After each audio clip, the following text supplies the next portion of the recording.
Hello there. It's James Arnold Taylor here with the James Arnold Taylor Podcast.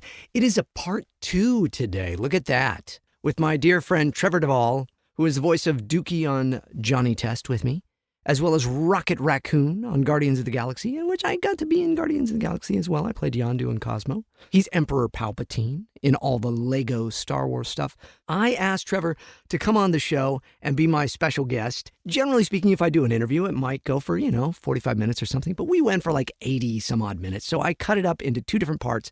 Today is the second part. It's kind of a special edition because usually the podcast only comes out every other week. But last week, the first part with Trevor came out, and I thought, this week, let's put the second part out. And then next week, we go back to it with all the regular podcast stuff. So not necessarily a regular episode of the James Arnold Taylor Podcast, although that does not mean that I don't have a big glass of water here. Are you drinking water? Just because it's a special edition of the James Arnold Taylor Podcast doesn't mean you shouldn't have a big glass of water and doing your deep breathing exercises and all of that fun stuff, because that's what you do when you're here with me on the James Arnold Taylor Podcast. You relax, you listen, and you take time to go, you know what? Everything's all right. I think everybody's enjoyed Trevor on the show so far. Part 1. Let me just look at some of the comments everybody's left here at the YouTube channel for James Arnold Taylor, the James Arnold Taylor YouTube channel. Do you know about my YouTube channel? I think if you're listening to this, you probably know about my YouTube channel. But anyways, check that out. Tons and tons and hundreds of videos, literally hundreds of videos I have on my channel. And I hope you would check all of them out, including every episode of my podcast here. So let's look at what some people said. Look at this. Sweet Victory says, I love when Jat recommends new things for his listeners to try because they always end up being awesome. Big capital letters and a little smiley face with little hearts and stuff. What a king of great taste. Oh, that's nice. And then there's a little king emoji there. Mandy Horning says, OMG, did I love this? He's one of my favorite voice actors, meaning Trevor Devall, not James Arnold Taylor, that guy. Yeah, no, I'm kidding. His Lego Emperor Sidious makes me and my whole family laugh our butts off, she said. Well, Mandy, okay. They have no more bottoms. They've laughed so hard, their bottoms have fallen off. Okay, there we go. Thanks for awesome guests. It's great you two are friends. It is great that we're friends. Debbie Prentice says, hi, James. Just heard the interview on Spotify, but knows that you can come over, I guess, to see the YouTube channel here and leave a message in the comments, because that's where we leave the comments open for the James Arnold Taylor Podcast. I can tell you and Trevor are kindred spirits, and I hope that never stops. By the way, as a fellow Scot, so Debbie is Scottish, Trevor's Scottish accent was spot on. Anyway, I'm looking forward to part 2, and I wish Trevor every success with his YouTube channel and future projects. Hope you're doing well. Lots of love and hugs. That's very nice. Kaylee Mead says, I love you and Trevor together. I would definitely listen if you guys did a podcast together. Yes, well, we're going to talk more about that. So let's get to it. Part 2 of the James Arnold Taylor Podcast interview with my dear friend, Trevor Devall. And, well, I guess Mr. Announcer Guy should introduce the show, should we? Or just get right to it? Hey, Mr. Announcer Guy! Yeah, man. Do you want to do the big intro, or should you even bother? You just want to get to it and get to the interview and just, have fun with the interview? Yeah, man, I want to see how it all ends. Okay. Well, then just give me like a little something, just like a... This is the James Arnold Taylor Podcast. Sorry, I'm doing impressions of you, Mr. Announcer Guy. I shouldn't do that in front of you. No, man, it's pretty funny. All right, let's give it a shot. Ladies and gentlemen, it's the James Arnold Taylor Podcast, talking to myself, the JATcast. Here it is, part 2 of James's interview with Trevor Devall. Thank you. You got it, man. I'm going to go now. And there he goes. And here it is. Enjoy your time listening to part 2 of my talking to my dear friend, Trevor Devall, on the James Arnold Taylor Podcast. I don't know if you know, the new season of JATcast just came out. Right. Season 2 is what they're calling it, but technically it's season 8 of JATcast. Right. But right. Anyways, it's the new version. I guess this is a reboot, what we've done recently. I had no idea. Yeah, that's what they're kind of calling it, is a reboot, because now it's a Netflix original. And so there was the season 1, and then there was the movie. Right. I don't know if you know about the movie that was interactive. Right. Because you remember we had to record like 50 different versions of, Right. okay, I'm going to turn this corner and push this button. No, go that corner. Dookie, look out, and it's just a lot of that. And it's interactive. And then just a couple of days ago, my daughter says, so season 2 of Johnny Test just came out. I'm like, oh, good. So we watched some of season 2, and you're very funny. Oh, good. You always make me laugh. Oh, thank you. Yeah. So who else are you? You're Mr. Teacher Man. Mr. Teacher Man. And then just like the occasional little walk-on character that they need. But I mean, you're the star of that show. You're Johnny and Dark Vegan and Hank Anchorman and the whole Mr. Mittens half the town. And Mr. Mittens, yes. Senior Crabbo. Yeah. Senior Crabbo is new to this new season. Senior Crabbo. He's a one-armed crab. And he says, a pinch. Pinch. That's truly your greatest role. Yes. The most challenging role today. But the I think it was the Senior Crabbo. Was it? No, I don't know which episode it was. I think it was Senior Crabbo. I'm watching with my daughter because she loves Senior Crabbo. And it was Johnny, Dark Vegan, Mr. Mittens, Johnny's baby brother, and Senior Crabbo.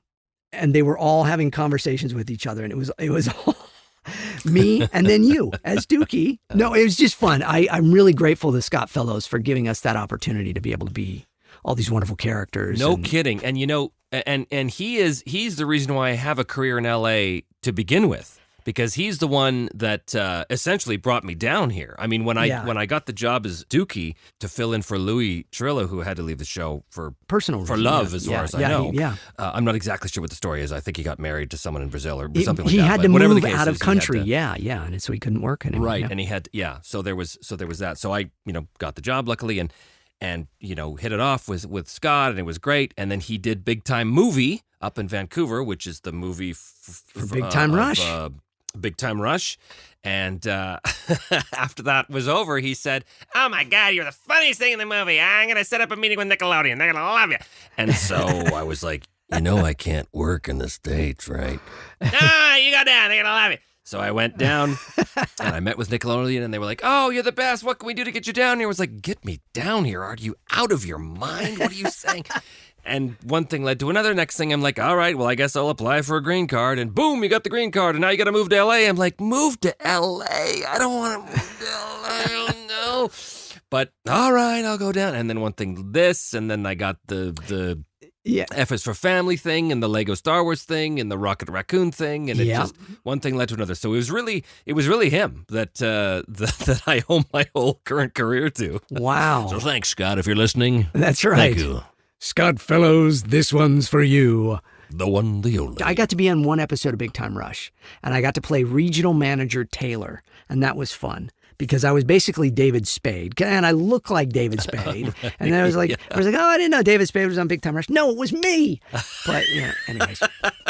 It was James Arnold Taylor all along. I always thought there should have been a spinoff, and it could have been because now who did you play in the show? So they so stupid. In the movie, they go to England and they get swept up in this James Bond caper, and I am the James Bond villain whose name was Moon. Was it Richard? No, it wasn't Richard Moon. Something Moon. But he wore the white suit, stroked the cat, literally had a space laser at the top of his mansion that he was going to blow up the moon, like full on, like 70s era. It was just great. Oh, I got to see that. I was chewing the scenery every moment as this villain, Oh, see, I gotta see that. I'm sorry to say that I hadn't seen It's fun. I have to say, it's so stupid. It's so stupid, but I laugh, and I'm not just laughing at me. I'm laughing like the whole circumstance. It's great. Now, let me ask you that, because I talk about this on the show sometimes, and I find that I do go back and watch things that I'm a part of and listen and stuff, because I feel like I can grow from that. I can change. I can learn. I can, get better at what I do with my craft. Are you one of those actors who's like, oh, I can't stand to hear myself or see myself? Or do you mind? Well, it depends. There's the things I'm proud of, I'm very proud of. Like basically all of the Emperor Palpatine stuff. Yeah. I'm very proud of. When I watch that stuff, when I see it come on or something, and okay, I'm going to watch this. And, he's doing his thing, and, he's really crazy, and I think, okay, that's funny. All right, you hit that. Okay, that's good. I'm very proud of the stuff I did in F is for Family. I'm very proud of Rocket. Obviously, Rocket was a great gift. But then, like, there's other times where I played Colossus for the X-Men years ago. Oh. Before I moved to LA. And I didn't know that. Yeah, and I remember, because I would play Colossus like this right down here. He was very passionate, very Russian. And they were doing a sound mix at Coco Studios. Yep. And Wes, the engineers, I was there for another session, and he said, hey, I'm mixing your big scene in that last episode. Come in and see it. And so I said, oh, okay. And so I'm watching the scene, and he said, that's pretty good, huh? And I said, can you tell me why they keep hiring me? No. Because all I could hear was all the mistakes. All I could hear was, oh, no, that's the wrong choice. Oh, no, what are you doing? Yeah. Can we go back and get it one more time? I just like another take. No, it's all good, man. Yeah, it is weird. It is hard. You have to be able to get past that. And I always tell people that you got to get past being able to hear your own voice and then hearing your acting and your choices at the time. And you think they're great at the moment. And then they play it back and you're like, oh my gosh. But, that's all part of it. And it's the beauty of voice acting because we work so on the fly. Yeah. And we just have to go. Yeah. I think in the long run, it's almost better that way, Oh, 100%. And, that's the reason why, like, so much of these skills that we have naturally now after all these years, they just play into my YouTube show so well because that's all it is. Because we're in session, and you and I have been in this position a million times where they'll say, okay, you're playing villager number 3. He's got a peg leg and a long beard, and he's 300 pounds. Go. Yeah. And you just... You come up with something, you make it so it's just improvised immediately on the fly. And those skills are what I draw upon in Me, Myself, and Die all the time. Because I have to play all these characters, and there's no time to stop and think. You just gotta come up with it now. Okay, boom. You've got one catchphrase or one element of his personality. Okay, he's morose. Yeah. Okay, well, if he's morose, I guess maybe he's this guy or whatever, right? You just boom, you go with your instinct, and I love it. Oh my God, I love it so much. Now, do you have for you, I've never been this way, but I know a lot of people are. Do you have, when you're doing a certain voice and you have to come back to it, a catchphrase in that or a sentence that you say to get you into that? The key phrase is what I called it. Key phrase. Sometimes. Mostly if it's an accent-based thing. Like, trying to think of it. With Claw, when I played him on Avengers, because it was a newish accent for me, the Johannesburg accent, right? And so they was like, I would have to always make certain that I talk to myself in the car on the way over, right? Got to talk to myself and talk about my colourful socks. Got to make certain you eat your colourful socks. Not eat. You wear your... What was I saying? Eat your socks. That's crazy talk. You got to put on your colourful socks because that's what all the girls like to see, right? So I'd do that, and then I'd walk into session and be able to do this guy right away. But if I didn't talk to myself in the car on the way first, I might not know where the accent is. Okay, no, see, I can relate to that. Absolutely. I find, especially with accents, because again, I don't feel like I'm as strong as you are with that ability. I will latch into it, or with voice doubling. If I'm going to do Jay Baruchel for How to Train Your Dragon, I will talk to my wife, okay, I'm off. I'm going to go and do this and it'll be great. And so you just... See, now you say about how you're a little weirded out doing accents in front of me. I'm weirded out doing impressions in front of you because so much of your career, not so much, a large part of it has been doing the doubles and the voice matches and stuff. I do some, I got a good ear for it, but you just have this uncanny knack to be able to hit these people just perfectly. And it's astounding to me. It's astounding. Well, thank you. It's one of those things, where I guess I've always been more comfortable being other people. And so it's finding their acting beats and stuff is like Ratchet and Clank. Ratchet is basically me. And so I've always had a hard time like, well, okay, how would he, I don't know how he would do that. He would do it like Johnny Depp. No.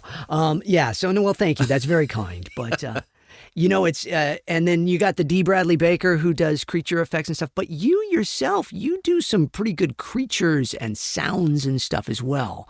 You like that angle of voice acting as well, don't you? Yeah, it's, I would never, ever, ever, ever walk into the room when D is there doing his thing and think I could hold my own. Let me tell you how this But now, who could? You're doing a fine creature, but let me just show you how it's done there, son. But so yeah, I enjoy playing like on the new He-Man, not the Kevin Smith one, the other one. I'm Beastman, and Beastman there's a lot of there's a lot of snarls and things like that, and that's all fun and great. So I do enjoy that, but I listen to Dee do his thing, and I'm like, you are not a human. I don't know where this is coming from. That's amazing. It's amazing. He and Frank Welker before him. It's the beauty of voice acting. It's what's made voice acting very unique, I think, in that we're all very happy to recommend each other. Yeah. You're looking for this. That's just not my thing, but Trevor Devall could give you that. Yeah. Or, that's just not me. And we all tend to do that as opposed to on camera where it'd be like, why didn't you call me? It's such a, and we've talked about this before, but it's such a different world where people are so, I remember the first time I met Billy West, who of course I'm a giant, huge fan of. I think Billy West. Hey, Trevor. Yeah. Yeah. And the first time I met him in this session, I was like, Mr. West, nah, you can call me Billy. Okay, all right, that's fine. But Billy, I have to tell you, it's such an honor to work with you. Really? An honor to work with me? Yeah. Wow, no one's ever said that before. Yeah. That's great. And I'm like, you don't understand, man. You're just so good.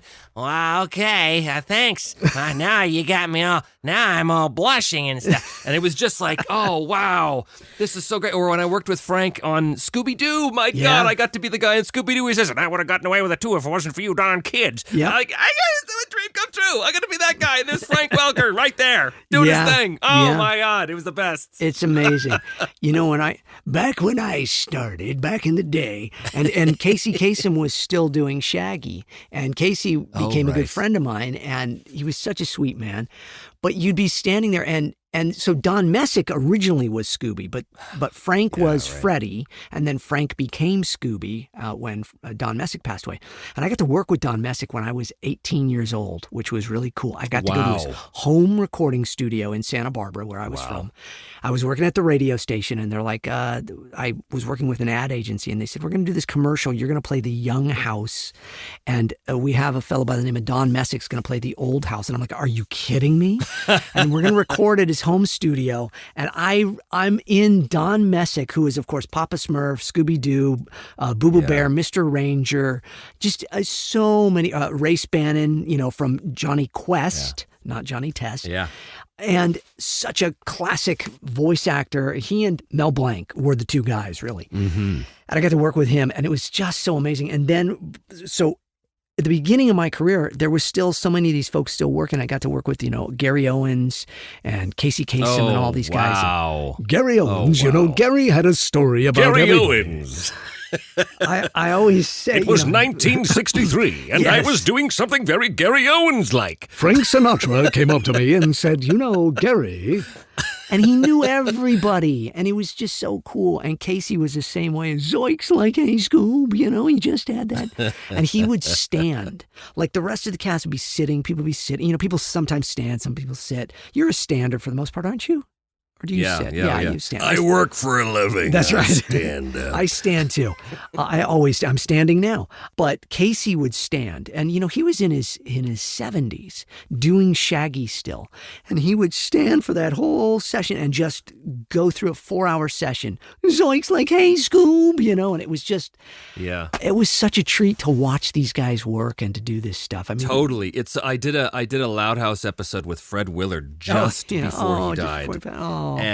And Fred Willard, I mean, he was a comedy legend, and to meet this guy at Nickelodeon and just be like, again, it was those moments where you look at where you are and you think, how did I get here? How did this happen? What did I do to deserve this opportunity right here? Yeah. And especially after being away from LA for a few months now. Yeah. I look back on the time I spent there, and I'm still working there, obviously, remotely, but I think of the years that I lived in the city, and I just think there's no way you could tell 25-year-old Trevor back in the 90s that, not too long from now, you're going to be living in Los Angeles working with these huge voice actors and other, and I'm just, there's no way I would have believed that in a heartbeat, because some kid from Edmonton, Alberta, Canada, who did silly voices to impress girls and failed miserably every time. How did I wind up there? And to work with guys like you and Will, and it's just Will Friedle. I had dinner with Will the other night, and it was once again I was sitting in his home with him and his wife, and I was just like, how did I? This is. I couldn't ask for a better life. I couldn't have asked for better opportunities, and just so grateful. So grateful. Yeah. So the question is, how? And the answer is... I used to say when I was teaching, I used to teach at a bunch of colleges and universities back home. I used to have this acronym, ACTT. That was the acronym. Yeah.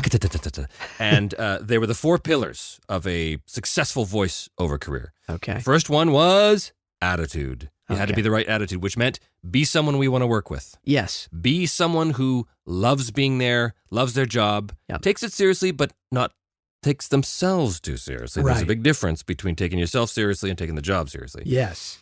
The C was for consistency. Be consistent in your performances. Be consistent in your auditions. Be consistently on time. Be consistent with this stuff. Yeah. And those 2 you had total power over. Your attitude and your consistency you had total power over. The next 2, the TT, the 2 T's, you had no control over. Mm-hmm. The first one was talent. You need to have it. And a lot of people will say, well, you can learn it. I don't know. The jury's out on this one. I tend to believe that you have to be born with at least the seed.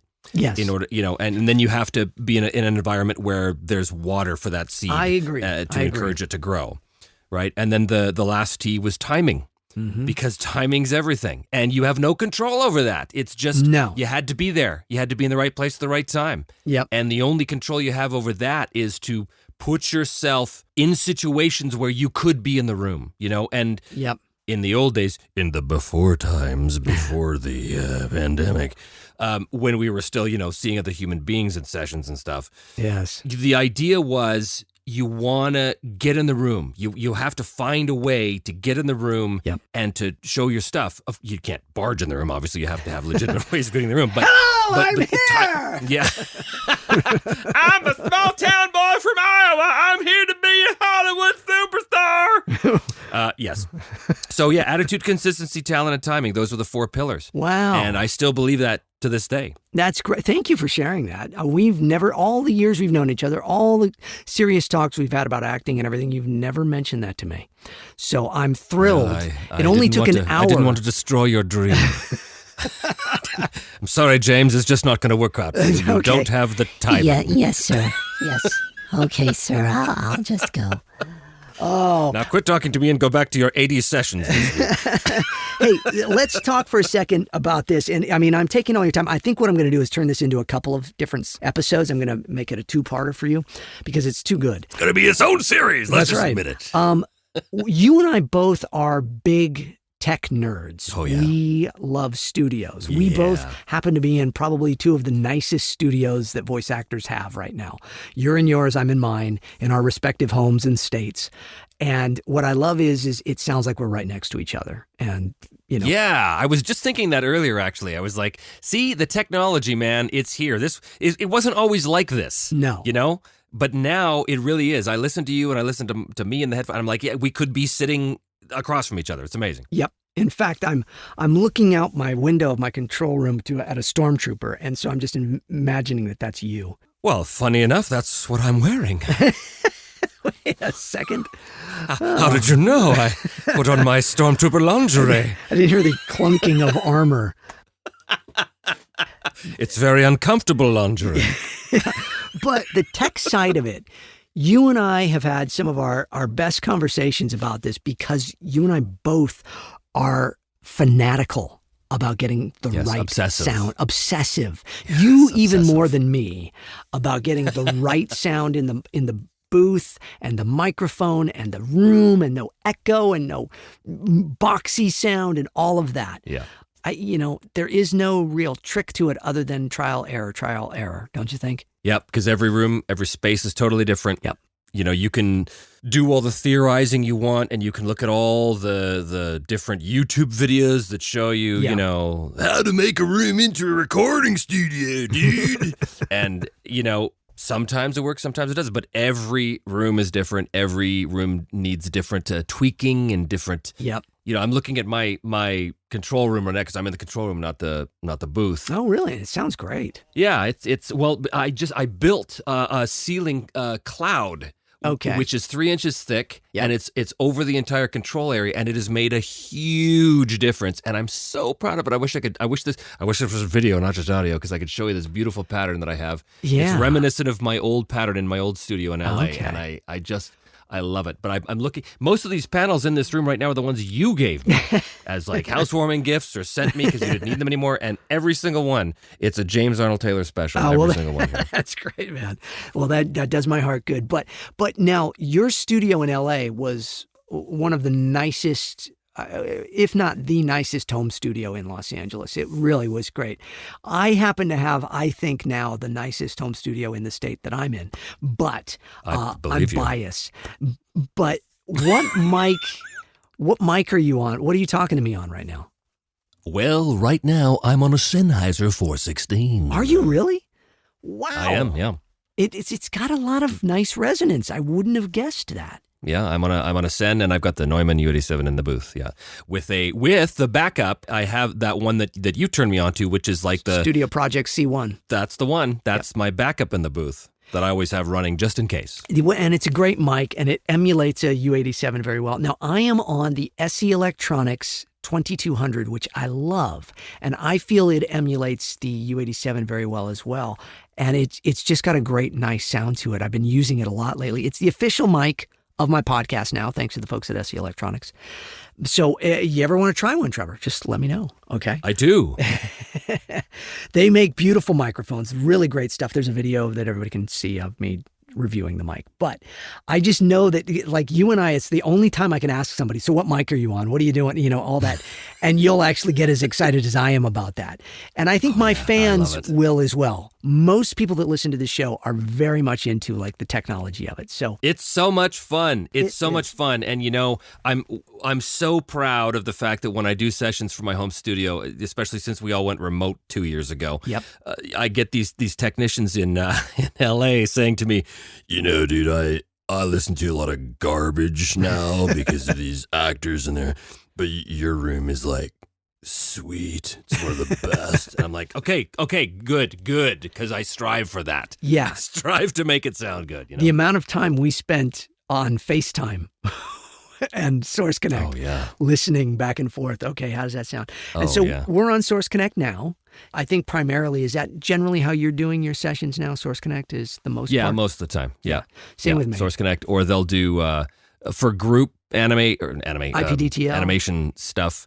Yeah, IPDTL, and then we'll run it back up on Pro Tools, and then there'll be a Zoom meeting up so you can see the people there. A lot of people who are still doing groups like to do that, although that just devolves into chaos very quickly most of the time, It does, because voice actors like to talk. No. Stop. Yeah, I have a touch screen, the Raven Slate touch screen, and I'm running Pro Tools in the booth. And then I have 2 iPads, one for my script and then one for Zoom calls and such. I got my new HD camera, my Canon XA40 ready to go. I was like, okay, we're going to do this Zoom you have a new call. camera. And then I do. I just got it. It's the 9th angle for my YouTube show. So okay. So now, but tell me about this camera. What? It's a Canon. All my cameras are Canon, and that's because of you. Because you sold me your old package of the DSLRs. They're the ones I shot Clone Wars Conversations on, and all the stuff on my channel. Yeah. Yes, I still use those. They're fantastic. Awesome. I used those 3 cameras that you sold me, and the 3 GoPros that you sold me as well. I also added another Canon on a dolly track that goes back and forth. So there's 4 Canons there, and then I had this XA11. XA11. Yeah, and just recently I got the XA40, which is the HD upgrade to that. So I've got cameras everywhere, now, man. Is that for streaming and stuff? Is that for, like, you have that so it can be on Zoom and stuff? Yeah, you can use it for all that stuff. Yeah, really? Yeah. Because I got to say... Yeah, and it's a video camera, too, so it's not like the DLSRs, you have to stop every 28 minutes or whatever Exactly. because they only record. But these are, video cameras with great auto zoom, so I don't have to worry about any of that stuff. Shoot me a link or something, would you? Because the Yeah. camera that I use for my Zoom calls and stuff plugged into my computer, I think you saw it the other day. It's terrible. It's a Logitech like webcam, and it looks awful. No. I have one of those in my booth, and it's junk. Yeah, It's just junk. The lighting you can't get right. This podcast no longer sponsored by Logitech. That's right. Sorry, Logitech, but it's They garbage. pulled the sponsor, James! They pulled the sponsor! My agent is going to call. What did you do? Well, Franklin, I was just They're giving you half the budget! Oh, there you go. Okay, well, sponsored by Canon. So there you go. We love Canon here. If Canon's listening and We wants do. to send us, Give us your stuff. Yes. Okay.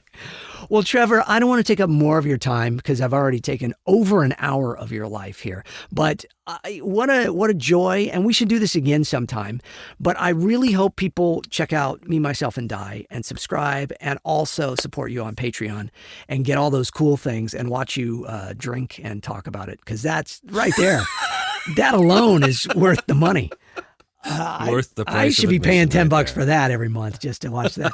But thank you. Is there anything else you want to plug, though? Anything else that's going on that you want to talk about, or anything I missed on Me, Myself, and Die? No. It's we've beaten that horse into the ground now. So thank you, thank you for that. It is a bloody, bloody corpse. Ooh, and roll the die and let's see if somebody stumbles over it. That's the thing. Yeah. Hey, there you go. See, you could do this. Could You we? play. So, in closing, could we do that sometime? If I had you back on, could we determine where we go with the conversation based on the roll of the die? Could we do that? 100% could. In fact, the system that I use, it's called the Mythic GM Emulator.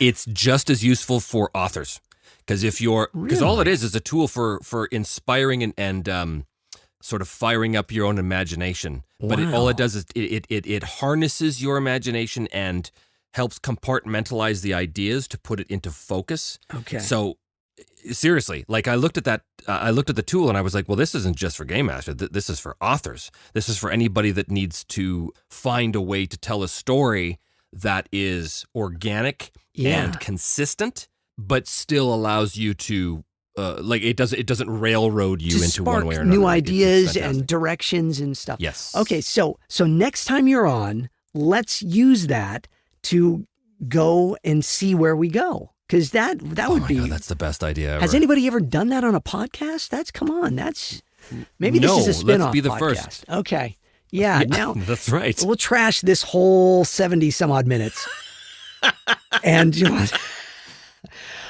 know what? I love this idea. We totally have to do this. Okay. We totally have to do it. A conversation based on the Mythic Emulator. Oh, yes, we're doing it. We're definitely doing it. Okay. And I may have to cut it out of this because somebody will copy it. So, Yes, exactly. okay. Oh, wow. All right. I love that. Okay. Well, Trevor Devall, you're like a brother to me. Ditto. And I love you. And I thank you for being on the James Arnold Taylor podcast, talking to myself, not just talking to myself, talking to Me, Myself, and Die. Look at that. I've tied them together. They said it couldn't be done. They said it's a miracle. Please join Trevor on his channel. Join me on my channel. And thank you. And hopefully we get another season of Johnny Test soon. That's what I'm hoping for. Yeah, me too. Yeah, what would Dookie say? Okay, Dookie, we're totally gonna do this role-playing thing, and then I'm gonna say goodbye. So we'll see you later, Dookie. That sounds great to me, as long as the paycheck clears. Yeah, that's Dookie. All right, man. Thank you so much, Trevor. My pleasure. Thank you. So lastly, may the force be. I'll say may the force be with you as Obi-Wan, and you say it as what would Palpatine say? I guess if That's a good question. if Obi-Wan says, "Yes, Palpatine, may the force be with you, my friend." As long as you use the dark side, the only good side that I like. Yeah, dark side, baby. We rock. I have a bad feeling about this. There it is. Okay. All right. I'm stopping. There we are. Pretty fun stuff. I like listening to us talk. And I think it's a pretty good idea that I had there for the little role-playing thing. You know what? I think we're going to try that soon.